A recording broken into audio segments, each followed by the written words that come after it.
Nesta semana, o que foi chamado de Paz de Trump, o cessar-fogo mediado pelos Estados Unidos da América entre Israel e o Hamas entrou em vigor, marcando a primeira fase de um plano de paz que envolve a libertação de reféns, troca de prisioneiros e uma retirada parcial de Israel da faixa de Gaza. Visto por alguns como um avanço, ele interrompe as hostilidades retomadas após o colapso de tréguas anteriores. No entanto, com um histórico de conflitos em 2008, 2009, 2012, 2014, 2021 e a devastadora guerra de 2023 a 2025, isso pode ser apenas mais uma pausa temporária. Ambos os lados sofrem com perdas. Mais de 67 mil mortes palestinas, fome e a infraestrutura de Gaza destruída. Israel lamenta mais de 1.200 mortos no ataque de 7 de outubro de 2023, além de vítimas contínuas e pressão econômica.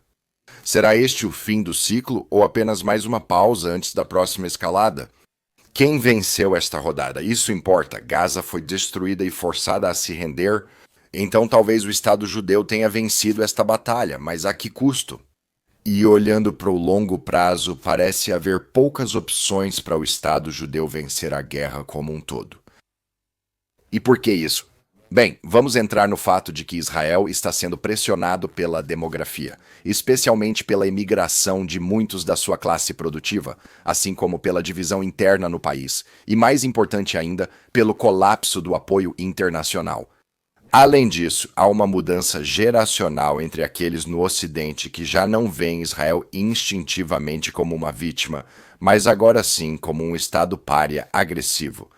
E não faz diferença quantas vezes a lista de Schindler seja exibida sem intervalos comerciais na televisão aberta. Isso não vai mais convencer esses jovens do contrário do que eles acreditam ter visto nos últimos 2 anos. E assim, após o conflito recente, Israel já não pode mais se proteger das vozes críticas internacionais, assim como eu disse antes, sua imagem global está sendo absolutamente destruída, especialmente entre os jovens. E também algo muito importante é o fato de que Israel está até perdendo a simpatia dos judeus da diáspora, que são extremamente críticos e influentes nas nações onde vivem e nas políticas que esses países têm em relação a Israel. Em um mundo onde os ciclos de conflito e divisão parecem implacáveis, romper com padrões repetitivos, seja em nível global ou pessoal, exige atenção e um pouco de ajuda.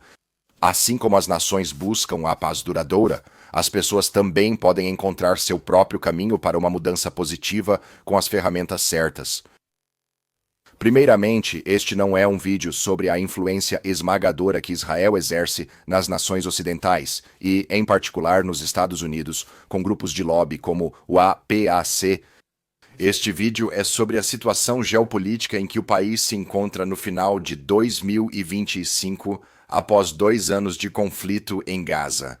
Para Israel, o cenário é sombrio. Mesmo com o cessar-fogo, há dúvidas sobre a permanência do Estado judeu. Antes da última escalada, Rabino, agora me perdoe se eu pronunciar errado esse nome, Shmuel Eliyahu, chefe do Conselho Rabínico de Israel, alertou sobre o declínio dos Estados Unidos devido à erosão moral, sugerindo que Israel poderia liderar a civilização global. Ele mencionou Roma, Egito, Grã-Bretanha e União Soviética, dizendo que nenhuma sociedade resiste ao colapso ético. Concordo com o Rabino que os Estados Unidos e o Ocidente estão em forte declínio, pois nossas bases morais são corroídas pela polarização, desconfiança e também pela secularização. Mas a visão do Rabino de Israel como líder global parece, na minha opinião, otimista no máximo, já que muitos veem Israel também à beira do colapso, pressionado pela demografia, divisão interna e apoio internacional cada vez menor. Mesmo com alguns sinais de esperança, a paz no Oriente Médio continua tão distante quanto em 1948. Agora, para o mundo ocidental, por sua vez, nas últimas 2 a 3 décadas, dependendo do país, passou a se definir pela transformação de todos os aspectos de sua sociedade por meio da importação incessante e interminável de diversidade. E esses valores fundamentais do Ocidente moderno e dos Estados Unidos em particular, bem, eles não são muito bem aceitos pelo Estado judeu e pela liderança de Israel, que resistem abertamente a esse caminho ocidental e a essa ideologia. Nesse sentido, o ex-ministro da Educação, e eu não vou usar nomes porque só vou acabar pronunciando errado. Vou apenas usar os cargos deles. O ex-ministro da Educação chamou a tendência de casamentos mistos entre judeus da diáspora. Ele chamou de segundo Holocausto. O ex-ministro do Interior defendeu uma maioria judaica, mesmo à custa dos direitos humanos, em um cenário de um Estado único. Israel é alvo de escrutínio sob a ótica dos direitos humanos. Na década de 2010, Israel foi acusado de administrar contraceptivos à força em imigrantes africanos e depois deportá-los, rotulando-os como infiltrados pelo então e atual primeiro-ministro Benjamin Netanyahu, por meio de dinheiro ou ameaças de prisão. Israel, como nação soberana, pode seguir o caminho que quiser, mas reter cidadãos está se tornando um grande e evidente desafio para o país. A imigração disparou em 2024, com 82.700 israelenses deixando o país, o dobro da média de 2009 a 2021.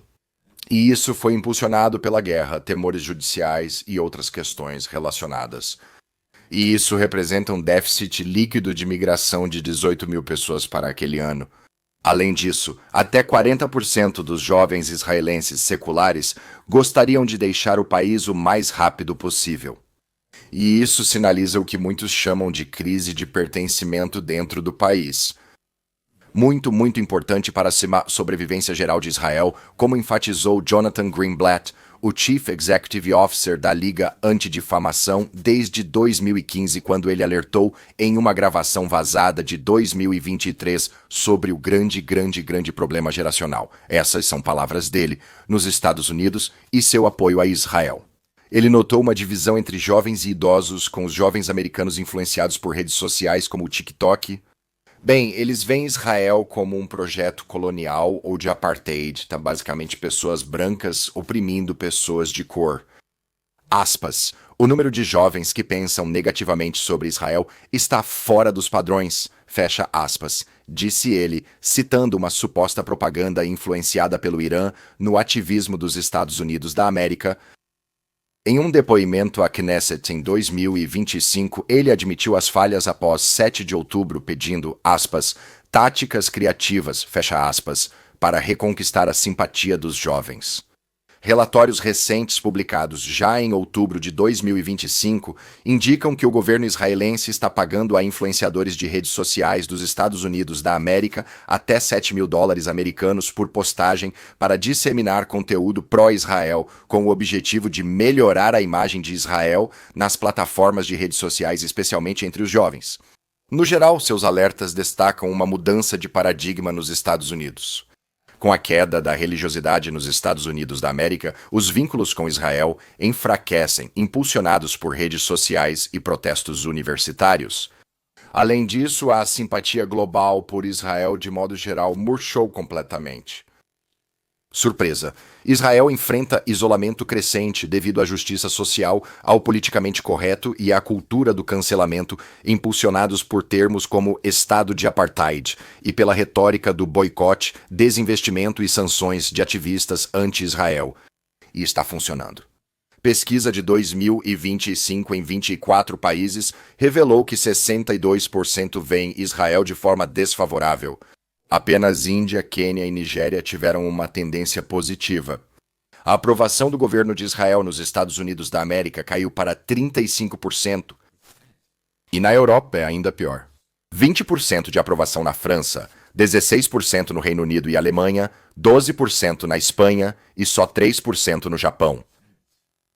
Uma pesquisa da American Jewish Committee de 2025 descobriu que 90% dos judeus dos Estados Unidos da América veem o aumento do antissemitismo, mas 40% dos jovens judeus consideram as ações de Israel como genocídio.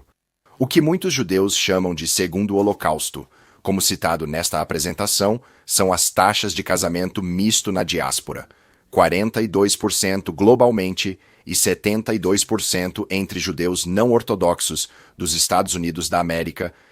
Essa é a verdadeira ameaça que muitos acreditam estar na raiz da ansiedade judaica, pois significa a diluição da etnia e da identidade judaicas. Com a simpatia e o apoio a Israel diminuindo no Ocidente, especialmente nos Estados Unidos da América, vejo três caminhos possíveis para o atual Estado de Israel. O primeiro seria a mudança cultural em direção à migração em massa, irrestrita e incessante, e ao direito de retorno dos palestinos. E isso teria que ser aceito por Israel se quiser evitar o mesmo destino da África do Sul. A linguagem já está sendo usada. Israel é um estado de apartheid.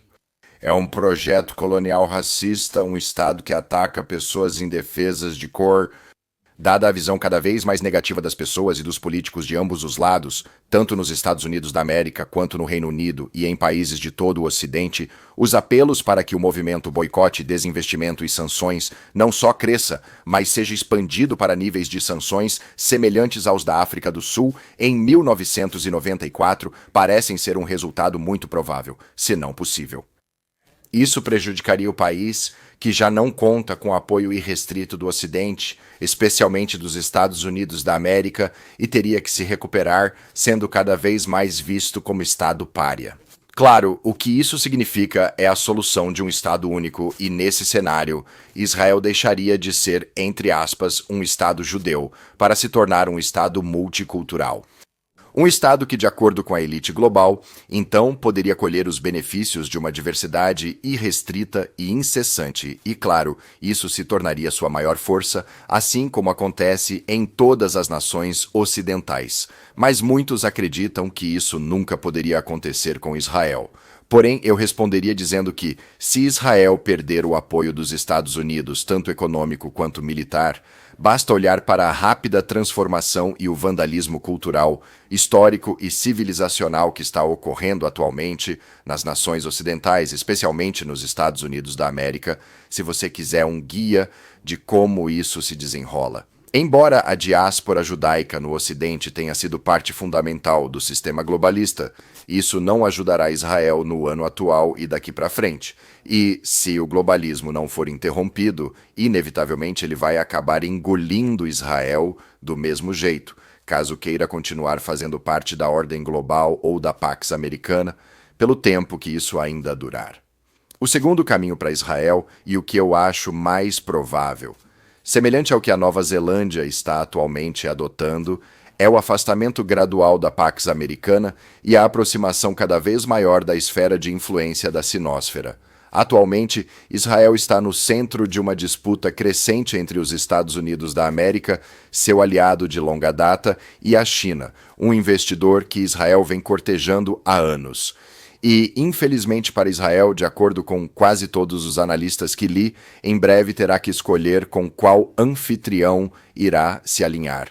Até mesmo tabloides de esquerda estão prevendo a mudança de Israel em direção à China, com base no declínio geopolítico de seu anfitrião, os Estados Unidos, e na mudança de seu cenário cultural.